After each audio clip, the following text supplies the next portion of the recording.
Bien, entonces, acompáñeme a su Biblia, por favor. Ahí vamos a Isaías.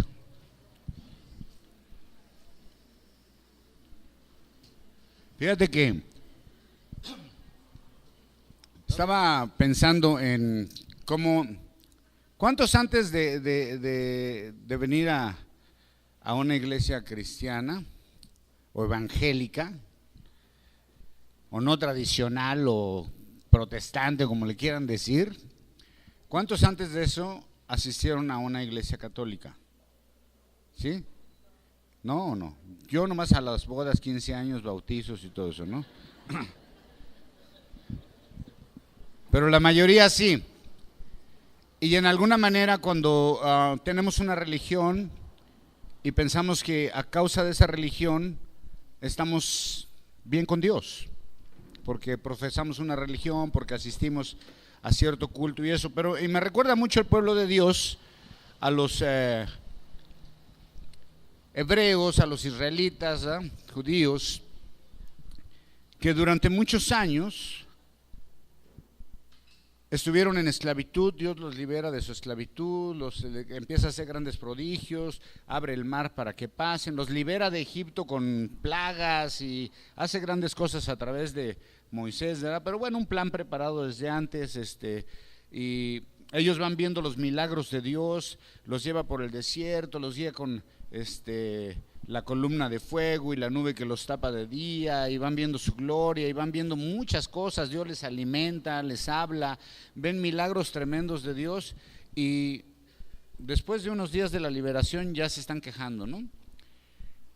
Y luego cuando ya Dios los lleva a la tierra prometida, les ayuda a expulsar a todos sus enemigos, ellos cometen muchos errores y se convierten en una nación poderosa, y en el tiempo de Salomón es una nación superpoderosa, el Reino Unido.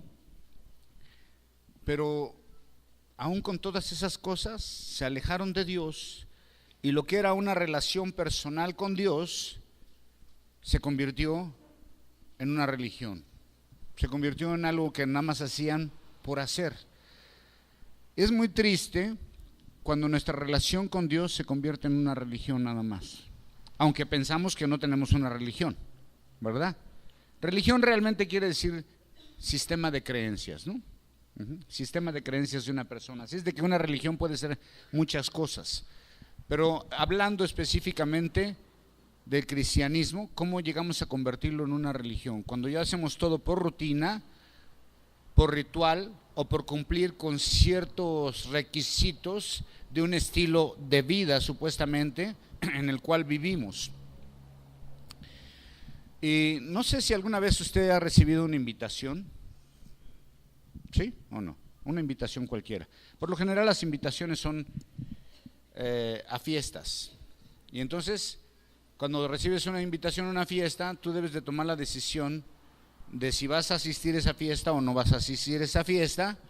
Pero pues por lo general siempre a las fiestas tomamos la decisión de si asistir, porque pues a todos nos gustan las fiestas, ¿no? ¿A quién no le gustan las fiestas? Que me diga alguien que no le gustan las fiestas aquí. A todos les gustan las fiestas, aunque sea fiesta patria, pero le gustan. Y quizás ha recibido otro tipo de invitaciones, ¿no? ¿Alguna vez lo han invitado a que cambie su aspecto, así cambio de look? ¿Sí? Oye, pues mira, y así como que también decimos, sí, está chido cambiar de look, ¿no?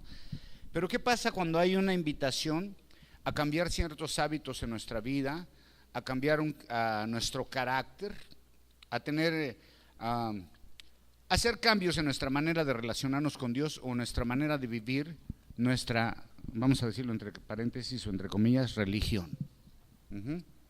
A dejar de ser como muchos, a dejar de andar en automático, a dejar de hacer esas cosas. Igual tenemos que tomar una decisión, y es obedecer o desobedecer.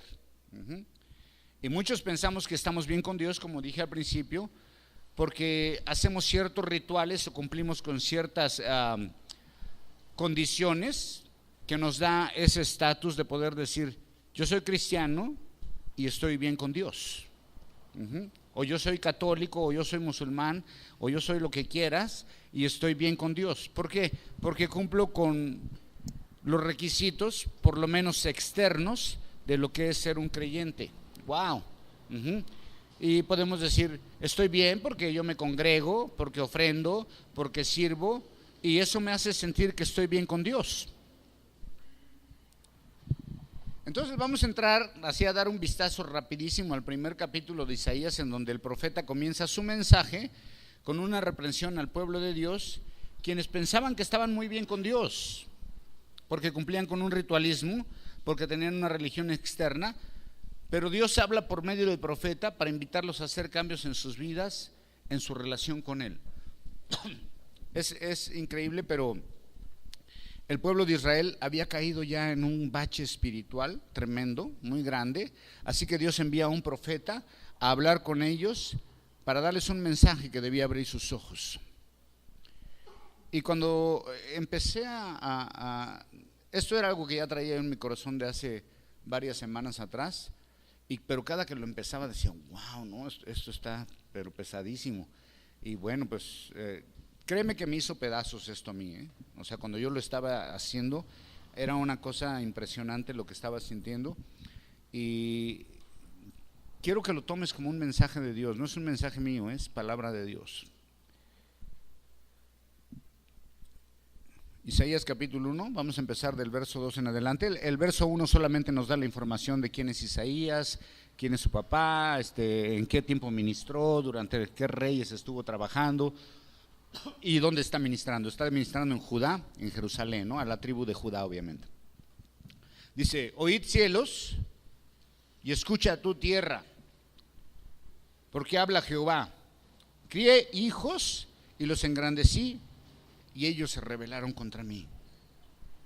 El buey conoce a su dueño, y el asno el pesebre de su señor. Israel no entiende, mi pueblo no tiene conocimiento. Oh gente pecadora, pueblo cargado de maldad, generación de malignos, hijos depravados, dejaron a Jehová, provocaron la ira del Santo de Israel y se volvieron atrás. ¿Por qué querréis ser castigados aún? ¿Todavía os rebelaréis? Toda cabeza está enferma y todo corazón doliente. Desde la planta del pie hasta la cabeza no hay en él cosa sana, sino herida, hinchazón y podrida llaga. No están curadas, ni vendadas, ni suavizadas con aceite. Vuestra tierra está destruida, vuestras ciudades puestas a fuego, vuestra tierra delante de vosotros, comida por extranjeros y asolada con asolamiento de extraños. Oremos. Señor, gracias por este mensaje, Señor, que de verdad nos da en el corazón, Señor, y ayúdanos, Padre, a entenderlo y realmente qué es lo que tú quieres de un pueblo, de una iglesia, de un cuerpo. ¿Qué es lo que tú esperas de nosotros, Señor? En el nombre de Jesús. Amén. Aquí el pueblo de Israel todavía tenía templo,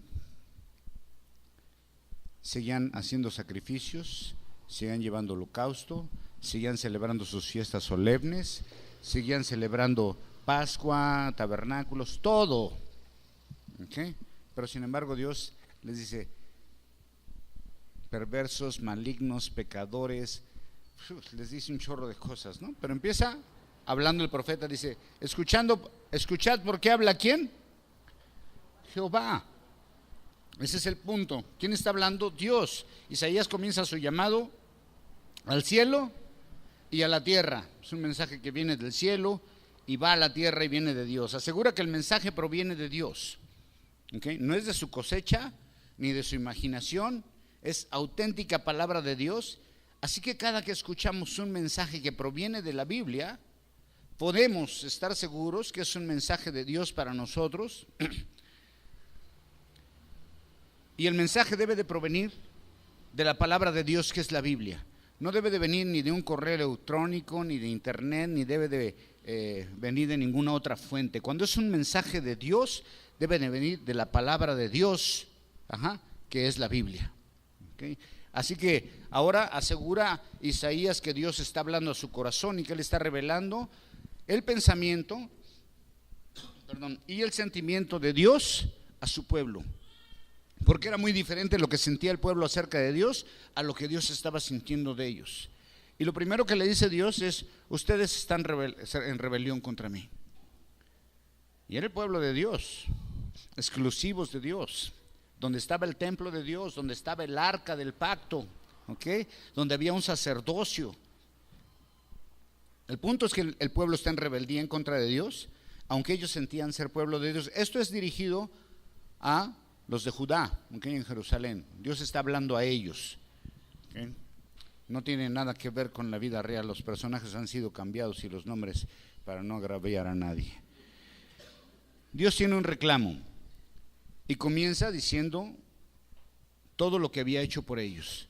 Les dice: yo los engrandecí, ustedes no eran nada, dice, cuando yo los encontré eran nada, eran esclavos. ¿A qué se dedicaban los israelitas o en aquel entonces hebreos? ¿Qué era lo único que sabían hacer? Adobes, era lo único que sabían hacer. ¿Ves? ¿Quieren más mezcla o les remojo los adobes? De eso. Era lo único que sabían hacer. Esa era su cultura, esa era su mentalidad. Habían estado por 400 años ahí y habían nacido generaciones ahí. Entonces las nuevas generaciones no tenían acceso a educación y a muchas cosas. Lo único que sabían hacer era adobes, ¿okay? Y así los toma Dios y dice: ustedes van a ser mi pueblo especial, ¿verdad? Pero prepara una situación desde mucho antes, desde Génesis ya está preparado todo eso. La Biblia se trata de la historia de una familia. ¿Sabe de qué familia? De la familia de Abraham. Ahí comienza todo, ¿no? Con la familia de Abraham. Cuando Dios le dice a Abraham: sal de ahí porque te voy a dar esto y en ti serán benditas todas las naciones y tu generación va a ser Entonces, desde Génesis 12 hasta Apocalipsis se trata de una familia, la Biblia. Comienza así, pero esta familia ha ido pasando por diferentes procesos, ¿no? Entonces están ahí y Dios los saca de Egipto. Comienza a decir que ha hecho mucho por ellos. Esta nación ha sido bendecida por Dios, que los saca de Egipto con grandes prodigios, con plagas y todo, y luego los coloca en una tierra especial, prometida. Los lleva a vencer a todos los enemigos que están acampando en esa tierra, que están viviendo ahí. Y Dios estuvo con ellos todo el tiempo, haciendo de ellos una gran nación, pero al cabo de un tiempo se olvidaron de todas las bendiciones que Dios les dio. Y eso nos sucede también a nosotros, hermano. Recuerda aquellos tiempos de necesidad, cuando estabas todo caído, quebrado, o espero que no haya sido tu caso, pero al menos el de alguien que conozco, sí. Y en ese momento, cuando tú te enamoras de Dios y comienzas a caminar con Dios, es muy diferente a cuando ya se convierte tu vida en una religión en automático. ¿Por qué pasa, hermano? O sea, muchos pueden decir: no, yo no soy religioso, yo tengo una relación personal con Dios, pero la verdad es que caemos en un bache espiritual a veces cuando perdemos de vista la realidad de las cosas. Ellos eran el pueblo de Dios. Y comienza diciendo Dios que Él los había engrandecido en gran manera. Pero terminaron rebelándose. Y luego dice en el verso 3: Israel no entiende. O sea, necios, ¿verdad? ¿Cuántas veces Dios acusó al pueblo de Israel de ser duros de cerviz, ¿no? De cabeza dura? Y luego usa una comparación bastante peculiar ahí en el verso 3. Dice el buey y un asno. O sea, dos bestias de trabajo. Y se llaman bestias realmente, ¿no? Y a veces cuando decimos es una bestia, estamos hablando es un burro o es un buey, ¿no? El profeta usa como ejemplo estas bestias y dice que estas bestias, aún de alguna manera, reconocen el favor de su amo. Y no se olvidan de quién es su amo, ni de que su amo pueda hacer por ellos. Y los lleva al punto donde dice: ¿cómo es posible que un buey, cómo es posible que un asno tengan mayor entendimiento y agradecimiento que ustedes? Eso es bien pesado, ¿ves? Dios diciéndole a su pueblo especial: ¿sabes qué? Creo que un burro y creo que un buey entiende más que ustedes. Dice: ustedes no tienen nada de conocimiento. Hable, qué feo. Yo me hubiera sentido muy mal. Bueno, me sentí muy mal cuando me estaba diciendo esto, la palabra, así como que un buey y un asno tienen más entendimiento que yo. en cuanto a agradecimiento a Dios, ¿ves? Porque perdemos de vista lo que Dios ha hecho por nosotros, se nos olvida. Pero en momentos de necesidad sí venimos ahí a Dios, ¿no? De volada. Pero cuando estamos en esa posición cómoda, confortable, nos olvidamos. ¿Será que el ser humano es así? ¿Que el ser humano es el más mal agradecido y rebelde de toda la creación, aún más que un burro? ¿Sí?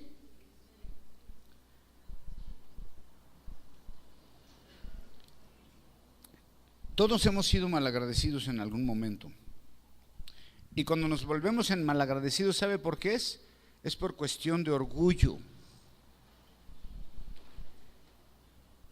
Porque comenzamos a sentir que somos demasiado especiales, la última coca en el desierto, y que no le debemos favor a nadie, ¿no? Que todo lo he hecho por mis méritos y que yo soy quien soy, como dijo Pedro Infante, y no me parezco a nadie. O sea, por mis propios méritos, y que Dios no ha intervenido en mi vida. ¿Sabes que Dios ha intervenido en nuestra vida todos los días, cada momento y cada segundo? Si no fuera así, no podríamos estar el día de hoy aquí reunidos escuchando un mensaje que viene de Dios.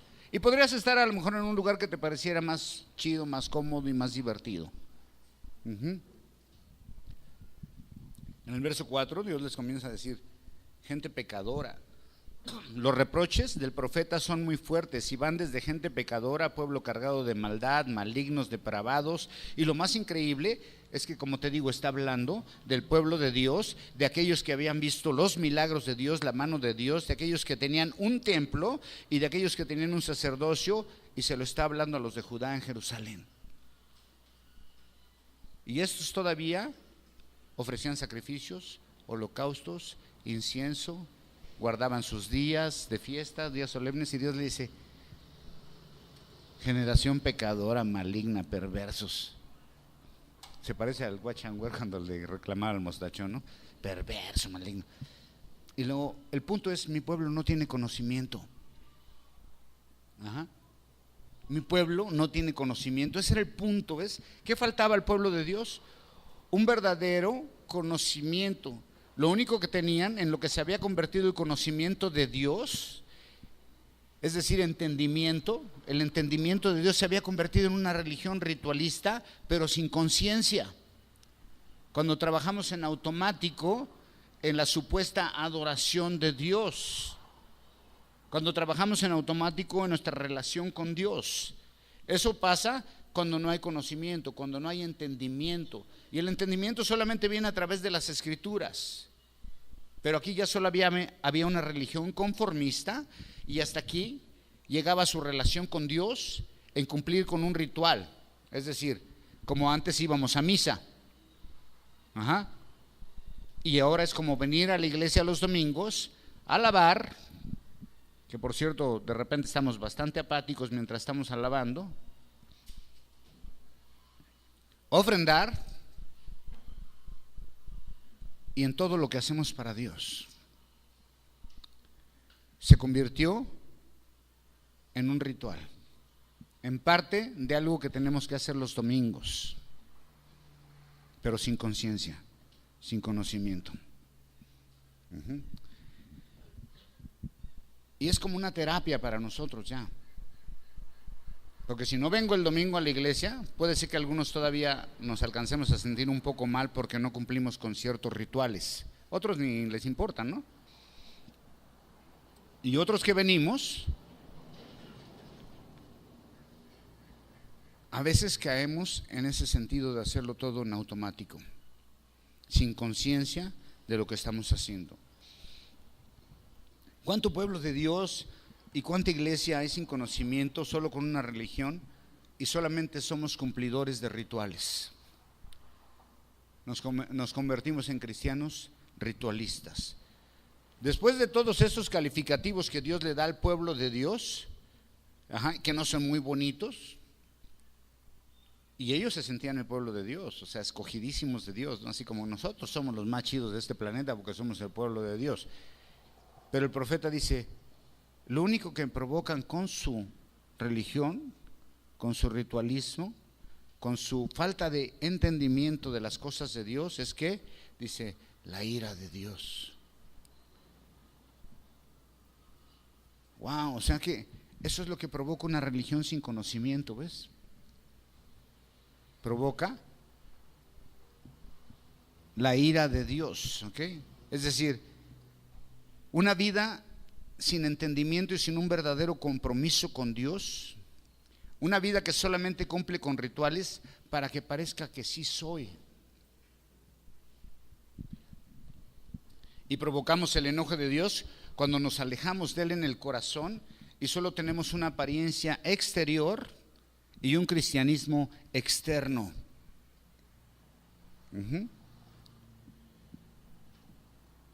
Solamente tenemos una religión y esta misma actitud de los religiosos del tiempo de Jesús, ¿te acuerdas? Que se veían muy bonitos con sus trajes así y acá, y las filacteles que traían y las borlas. Hasta Jesús mismo dice, no, y se las hacen más grandes para que vean que sí son espirituales, ¿no? Una apariencia externa. Esto provocó también el enojo de Jesús. Se molestó en gran manera. En Mateo 23-27 les dice a los religiosos, es decir, a los representantes, al sacerdocio de aquel tiempo, del templo que estaba, ¿verdad? Del nuevo templo, porque este ya es otro. Dice, ay de vosotros, escribas y fariseas, hipócritas, porque sois semejantes, fíjate lo que les dice, sepulcros blanqueados, que por fuera, la verdad, se muestran muy hermosos, pero por dentro están llenos de huesos de muertos y de toda inmundicia. Cuando nos convertimos solamente en cumplidores de rituales o en algo que es nada más externo y exterior, Dios dice, sepulcro blanqueado. La acusación es que ellos se volvieron atrás. Es decir, después de todas las bendiciones, después de todos los privilegios que recibieron de Dios, se volvieron al pasado.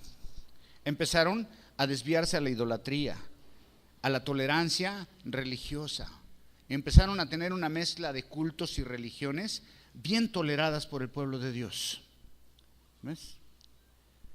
Empezaron a ser influenciados por otras naciones, empezaron a hacer todo lo que Dios les había dicho que no iban a hacer, que no debían de hacer, casarse con mujeres extranjeras, empezar a irse tras ídolos y todo, y de repente comenzaron a tener una tolerancia religiosa en Israel que era monoteísta, y empezaron a ofrecer culto a Moloch y a Astarot, y empezaron a tener altares por aquí y otros altares por allá, y empezaron a olvidar sus deberes y todo, pero seguían siendo el pueblo de Dios. Y seguían asistiendo al templo a llevar sus sacrificios, pero había una tolerancia a la idolatría tremenda, ¿no? Igual que en muchas iglesias ahora toleramos muchas cosas, y toleramos la metafísica, la dianética, el positivismo, ¿verdad? Y tenemos ídolos de alguna manera también, falsas doctrinas, un evangelismo humanista, científico, y un chorro de doctrinas y enseñanzas que toleramos muy bien, ¿eh? Que prosperidad y que no, puros rollos, porque estamos buscando ese tipo de cosas, y eso está mezclado con una supuesta adoración a Dios, y es lo que estaban haciendo esos. En muchos lugares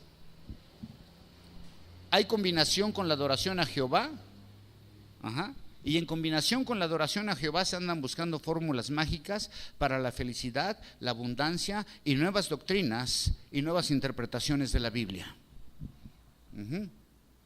Y lo toleramos muy bien como pueblo de Dios, y lo acomodamos bien chido y decimos, no, pues sí, es que ahí dice, pero fuera de contexto, y empezamos a hacer una mezcla en nuestra adoración de Dios con muchas cosas más. Y luego en el verso 5 les dice, ¿les gusta ser castigados? ¿Les gusta que les vaya mal? La pregunta es, ¿por qué les gusta sufrir? Les dice Dios, o sea, ¿por qué quieren sufrir? ¿Por qué quieren ser castigados? Les gusta ser rebeldes, dice Dios. Y el punto es, ¿sabes qué? Dios no castiga, nos castigamos nosotros solos cuando empezamos a andar en rebeldía, cuando empezamos a retirarnos de nuestro primer amor y de ese conocimiento y comunión con Dios. Ellos ya tenían mucho dolor por causa de su rebeldía, ya estaban sobre de ellos naciones enemigas, ya los estaban asediando, ya había problemas muy fuertes. Y todo era por su forma incorrecta de proceder y pensar. Y Dios le pregunta: ¿de veras quieren más? ¿De veras quieren que les siga yendo mal? Y eso me recuerda así que la rebeldía, así como cuando tu mamá te pega para corregir algo y tú le dices: ni me dolió. Y pum, y te dan otro y le vuelves a decir: no me dolió. O sea, rebeldote, así. ¿No eran ustedes así? ¿Nadie hacía eso? Tú sí, Raúl, no lo puedo creer, de Diana. Yo sí hacía así, me daban uno y decían: ni me dolió. Y paso otro: ni me dolió. Y estás dispuesto a decir: sí, como que ni me duele, pero yo voy a seguir rebeldote acá, haciendo lo que yo quiera. ¿Ves? Así estaba el pueblo de Dios. Ya estaban sufriendo las consecuencias de su rebeldía, de alejarse de Dios. Y Dios les dice: ¿quieren más? Y esto es así: sí, échale más, a ver hasta dónde aguantamos. Y luego en el verso 6 dice: ya no hay nada sano en esta nación. ¿Ves? Nada sano en esta nación. Qué triste que Dios nos dijera algo así, ¿no? No hay nada sano ya en la iglesia. No hay nada sano. Dice: están ya enfermos desde la planta del pie hasta la cabeza. Dice, entonces Dios comienza a comparar al pueblo de Israel con un cuerpo enfermo, en enfermedad sin atención, que se va degenerando y que ya no hay quien lo detenga. Y dice: llaga podrida. Dale, eso está muy pesado, ¿no? O sea, de parte de Dios. ¿Te imaginas el corazón de Dios, lo que siente contra ese pueblo que amó, que levantó, que los engrandeció, que los hizo una gran nación? Y ahora les dice: llaga podrida.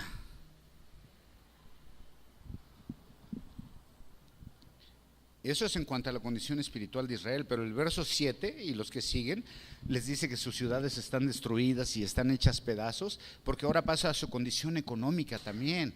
La ciudad está destruida y saqueada por extranjeros, y todo eso lo lograron, ¿sabes cómo?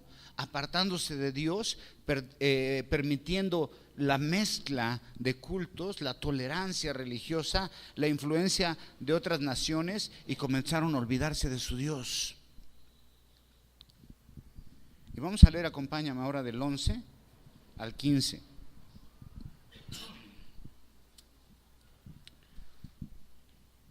Esto es impresionante, hermano, de veras, impresionante, ¿ves? Y póntelo en tu corazón y en tu mente, ¿ves? Porque hay mucha gente que piensa que por eso está a cuentas con Dios. ¿Para qué me sirve, dice Jehová, la multitud de vuestros sacrificios? Hastiado estoy de holocaustos, de carneros y de cebo de animales gordos. No quiero sangre de bueyes, ni de ovejas, ni de machos cabríos. ¿Quién demanda esto de vuestras manos cuando venís a presentarnos delante de mí para hollar mis atrios? No me traigas vana ofrenda, el incienso me es abominación. Luna nueva y día de reposo, el convocar asambleas, no lo puedo sufrir. Son iniquidad vuestras fiestas solemnes, vuestras lunas nuevas y vuestras fiestas solemnes las tiene aborrecida mi alma. Me son gravosas, cansado estoy de soportarlas. Y luego dice: cuando extiendan sus brazos, sus manos, yo esconderé de vosotros mis ojos. Asimismo, cuando multipliquéis la oración, yo no oiré, llenas están de sangre vuestras manos. Está gruesísimo, porque ¿sabes qué? Estos, o sea, el profeta expresa lo que Dios piensa de lo que ellos están haciendo en su religión y en sus rituales, porque eso era nada más, era como un ir a misa, como venir a la iglesia el domingo, nada más por costumbre y por decir: no, pues ya estoy chido con Dios, si estoy yendo los domingos, ¿verdad, Pancho? Multitud de sacrificios. Cuando dice multitud de sacrificios es que no eran de vez en cuando, ¿ves? El sistema de sacrificios seguía vigente, seguían los sacrificios. La gente seguía yendo a ofrecer corderitos y bueyes y machos cabríos, y llevaba incienso, y ofrenda de cereales y todo lo que Dios había instituido en la ley de Moisés para adorarle y para ponerse a cuentas con él, lo seguían haciendo. ¿Sí me entiendes? O sea, seguían teniendo todo su sistema religioso, y los sacerdotes seguían recibiendo todo eso y seguían ejecutando esos sacrificios. era multitud, había vida religiosa. Pero Dios dice, ¿saben qué? Todo lo que hacen me tienen hasta acá. ¿Ves?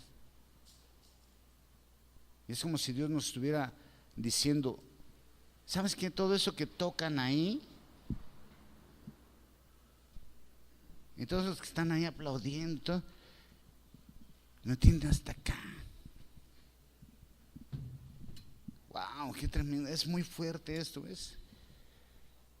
Y dice, si creen que por eso están ya bien, porque le echaron ahí al de las misiones o cosas así, dice, no.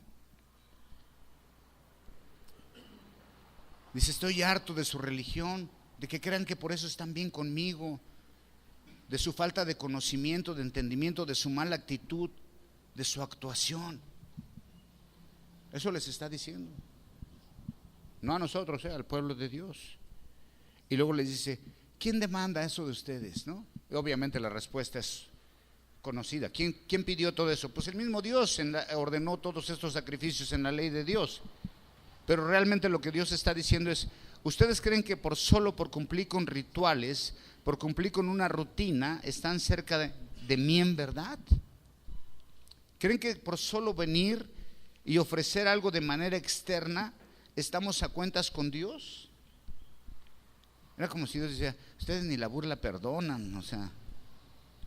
Estos sabían su condición, sabían que estaban lejos de Dios, pero insistían en una religión ritualista, en cumplir con todas las ordenanzas, aunque su corazón estaba lejos de Dios. Seguían guardando las fiestas, seguían convocando asamblea, llevando sacrificios y es que viene la Pascua, ¿no? Me recuerda mucho la religión, ¿no? No, es que en Semana Santa yo no fumo ni chupo ni nada, pero en la feria nomás se acaba la Semana Santa y ¡pum! ¿Ves? ¿Sí me entiendes? O sea, cumpliendo con rituales nomás. Es que es miércoles de no sé qué y te ponen una crucita así, ¿no? Y que, y la iglesia cristiana cae en esos mismos rituales, ¿sabías? Hay iglesias donde se predica por fecha. Si es 10 de mayo, predican de la madre. Si es Navidad, predican de la Navidad. Si es Año Nuevo, un mensaje de Año Nuevo. Y que en esos días de Semana Santa, sobre todo en Estados Unidos, que le llaman el Easter Day, ¿sí? Se llenan las iglesias, pero se llenan. Es el día más donde más gente va a la iglesia cristiana. Y mucha gente que está ahí no ha ido a la iglesia en todo el año, pero ese día va y ya está chido con Dios. Y hacemos lo mismo.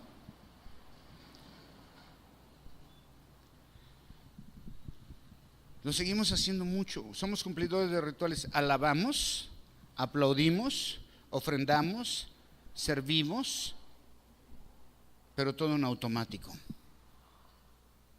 Nada más para cumplir con ciertos requerimientos o reglamentos que nos hacen sentir psicológicamente bien con Dios. Pero déjame decirte una cosa, tú puedes servir en la iglesia, puedes venir a alabar a Dios, cantarle y ofrendar y echarle billetes hasta de 500 si quieres, pero la forma en que vivimos y nos relacionamos con los demás demuestra en realidad cómo está tu relación con Dios. Puedes hablar muy bonito en el púlpito o donde quieras y enseñar y acá y que no, que acá, que te voy a enseñar sobre la salvación y que puedes hacer todo ese rollo, pero si tu vida no demuestra realmente eso, solamente estás cumpliendo con rituales. Eres un religioso nada más. Y la pregunta sería, ¿de verdad yo amo a Dios o solamente soy un ritualista? Alguien que se conforma con un ritual y creo que con eso ya estoy en el cielo.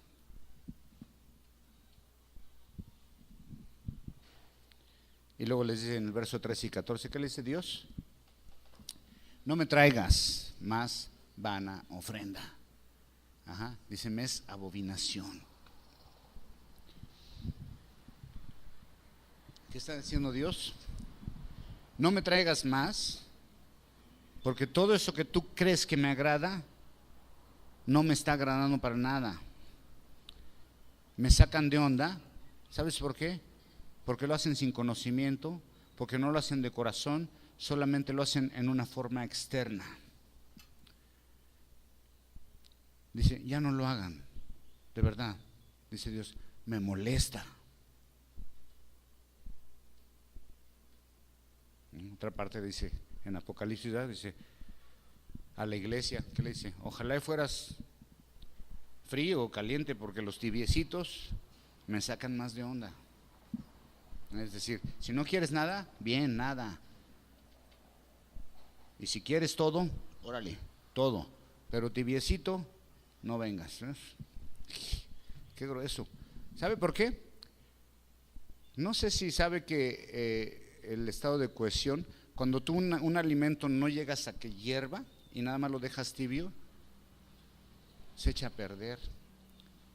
Es como cuando te estás comiendo acá un caldito de birria, así, está calientito, así bien chido, pero de repente se empieza a entibiar y empieza a hacer grasa, y cuando te lo dan así grasoso, así, tibio, es más casi. Si lo ves frío, pues ya no te lo comes, ¿verdad? Porque ya tiene encima toda la grasa y ya no te lo vas a comer. Pero cuando es tibio es engañoso. Entonces, lo pruebas y... Así que Dios dice, no lo hagan, me molesta. Y el punto es, todo o nada. ¿Ves? Es 100% fiel o nada. A Dios no le podemos decir, pues sí te soy casi fiel. ¿Le gustaría que su pareja le dijera eso? Te soy casi fiel.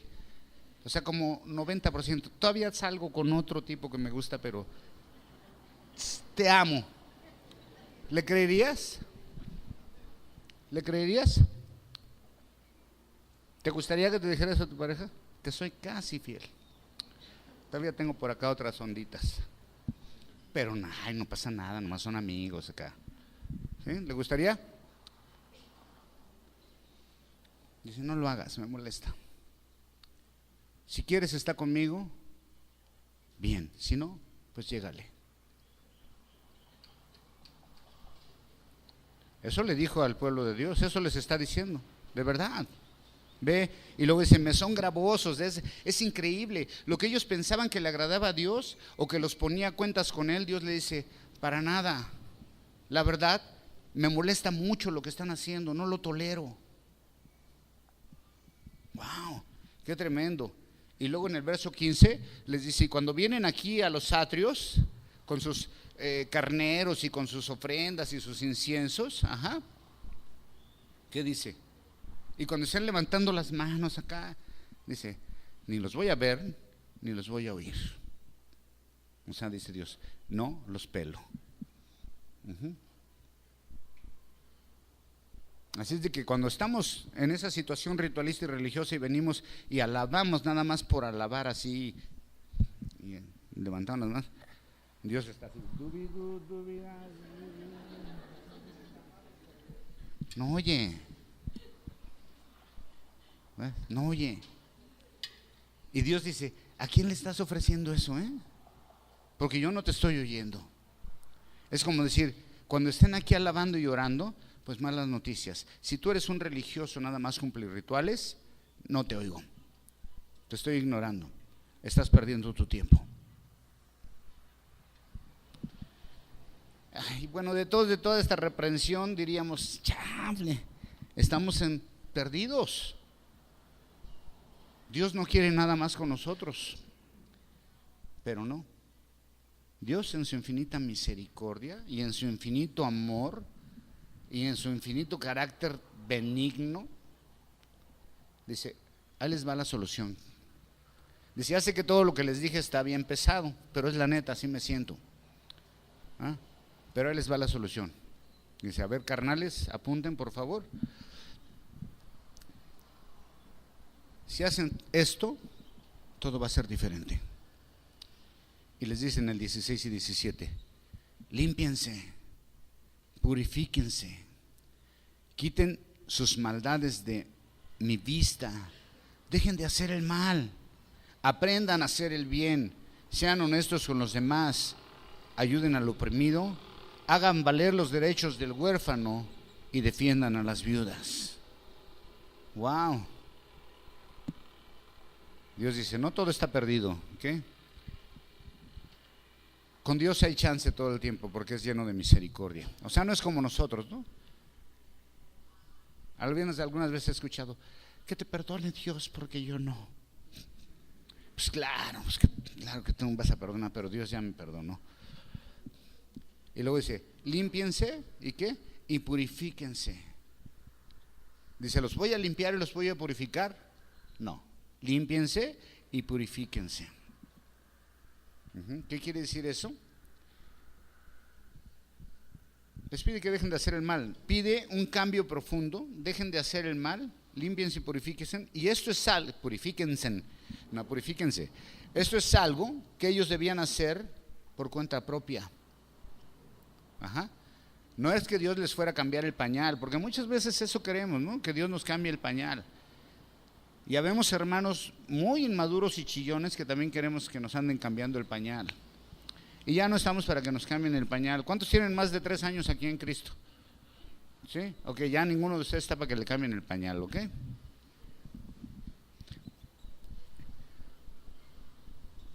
Es algo que tenían que hacer por cuenta propia. Buscar y experimentar una vida práctica. Buscar santidad experimental que demuestra nuestra relación con Dios. ¿Ok? Y eso no quiere decir soy un religiosote que ando de rodillas y no. O sea, muy diferente, ¿ves? Al tener el conocimiento realmente con Dios de lo que estoy haciendo, a tener conciencia de a qué vengo al cuerpo de Cristo, que pertenezco al cuerpo de Cristo, muy diferente a hacer un cumplidad de rituales. Dice, límpiense de toda esa cosa, purifíquense, pero es algo que tienen que hacer ahora ustedes, es decir, tomen conciencia realmente de cómo está su relación conmigo, si nada más están cumpliendo con rituales o realmente me aman, o solamente es cierta apariencia que debemos de tener para parecer que sí somos, ¿no? Y luego les dice, aprendan a hacer el bien. O sea, no sabían y ahora tenían que aprender. Ese es el deber de todo creyente, aprender a ser benignos, hacer el bien en toda oportunidad, servir, ayudar, dar lo mejor de sí. Y es algo que se debe aprender y algo que se debe practicar. Y luego dice restituir, hacer valer, restituir. Eso me gusta. ¿Qué quiere decir restituir? Reparar el daño, ¿no? ¿Sí o no? Muchas veces nos cuesta mucho trabajo reparar el daño, ¿verdad? Dice, hay que reparar el daño. Aquí habla de que olvidamos corregir lo malo que hemos hecho y nos dice, hay que cambiar de forma de pensamiento y de vida, pedir perdón de manera sincera, restituir, compensar el mal a quien se lo hemos hecho. Y comienza a hablar del huérfano y de la viuda, que entonces era una responsabilidad del pueblo de Dios, un deber que según lo que dice aquí, habían olvidado por completo. Habían olvidado el amor por los demás y solamente estaban pensando en ¿quién? En ellos. Aquí lo importante soy yo. Y eso es algo muy mexicano que nos enseñan y muy orgulloso y muy humano, ¿no? Que nos enseñan, primero yo, luego yo y luego yo, ¿sí o no? De que se muera mi abuelita, que me muera yo, ¿qué dicen? Que se muera mi abuelita. Eso nos enseñan desde niños. Y empezamos a pensar solo en nosotros y no nos importa lo que hay alrededor de nosotros. Y si nuestra vida está haciendo una bendición o está haciendo algo que realmente está metiendo cuchillo, ¿no? Así es de que a ellos no les importaba la condición de nadie, ni pasar por encima de nadie, con tal de lograr mis deseos y que parezca que sí soy un verdadero creyente. Qué triste, ¿no?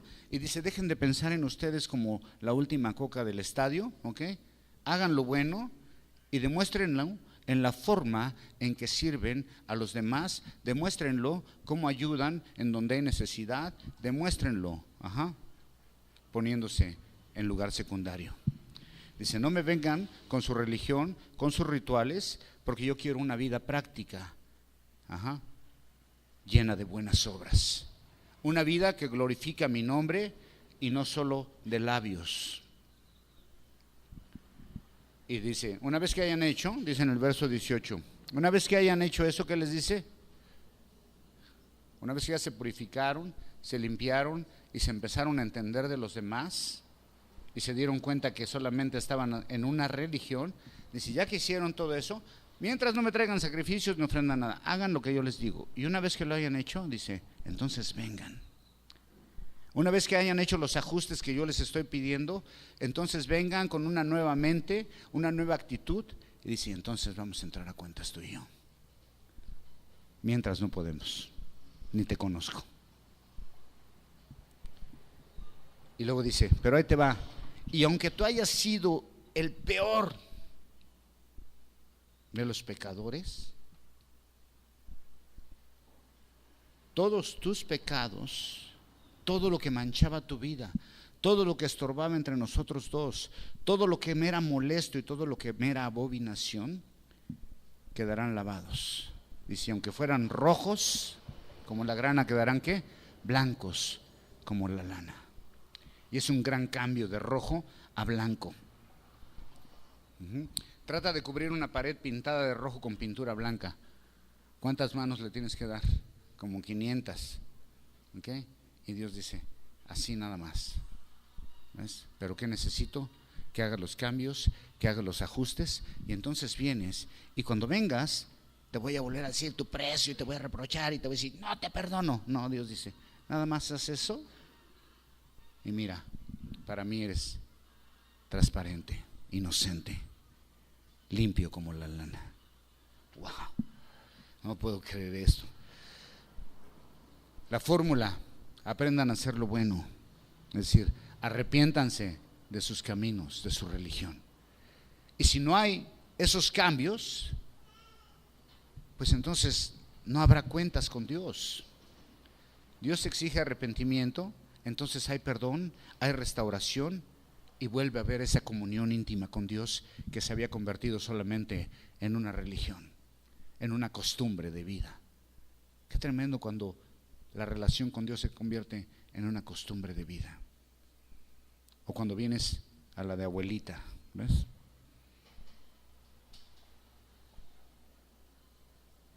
Que no vienes de corazón a alabar a Dios, a bendecir su nombre, a recibir la bendición, la palabra, ¿no? A entrar en comunión con Él, con entendimiento, y no haces una religión ahí así como que, ya va, vámonos, ya estoy bien con Dios. Y luego, verso 19 y 20, Dios no trae a nadie a fuerzas a su iglesia, es voluntario. Dios no trae a nadie a fuerzas a adorarle, es voluntario. Si quieres, chido, y si no, llégale. ¿Ves? Así.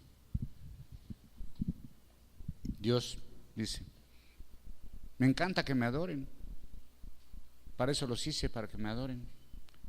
Pero si no quieres, si no me adoras a mí, ya sabes a quién adoras, ¿no? Llégale. Así que Dios dice, te ofrezco de nuevo mi amor. Fíjate nomás qué onda, ¿no? O sea, yo, si alguien me hace todo lo que le hizo el pueblo de Israel a Dios, no, yo no le ofrezco mi amor. Yo le ofrezco un derechazo y un izquierdazo y una patada. Pero Dios dice, a pesar de todo lo que me hiciste, a pesar de lo mala onda que te portaste conmigo, te vuelvo a ofrecer mi amor, mi amistad, mi cuidado, mi protección y una vida plena. Pero eso sí, solamente tú lo puedes decidir. ¿Y el resultado? El anterior.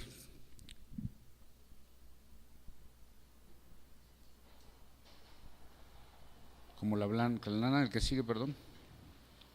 Si queréis y oréis, comeréis bien de la tierra. Si quieres y me oyes con atención y haces los cambios, dice que abundancia, mi hermano. ¿Ves? Abundancia. Y en el caso contrario, ¿qué dice? Pues ruina total. Vas a caer espada. ¡Fu! Y eso fue lo que les pasó, cayeron espada. ¿Sabes qué decisión tomaron ellos? La contraria. Ya es la que llegaron los babilonios y se los llevaron así, mira, con aros aquí en la nariz, así, perforados de la nariz y con una cadena así. ¿Ah? Y por ahí habla el Salmo de que era tan grande su tristeza que los músicos del templo fueron colgando sus arpas en los árboles porque jamás iban a volver a cantar a Dios. Sabían que iban a una tierra extraña donde no iban a cantar a Dios, donde no les iban a permitir cantar a Dios. Y cuando Dios se lo estaba permitiendo, lo hicieron en automático. Por ahí está la canción esa de Bonnie M. ¿Sí se acuerdan? The Rivers of Babylon. Bueno, eso. Dice, si quieren y oyen, abundancia. Pero si no, pues enfrenta las consecuencias. Así que la elección es nuestra, ¿no? ¿Qué quieres? ¿Entrar a cuentas con Dios? ¿Dejar de tener solo una religión y realmente tener una relación íntima con Dios? Pues la decisión de cada uno está en su corazón.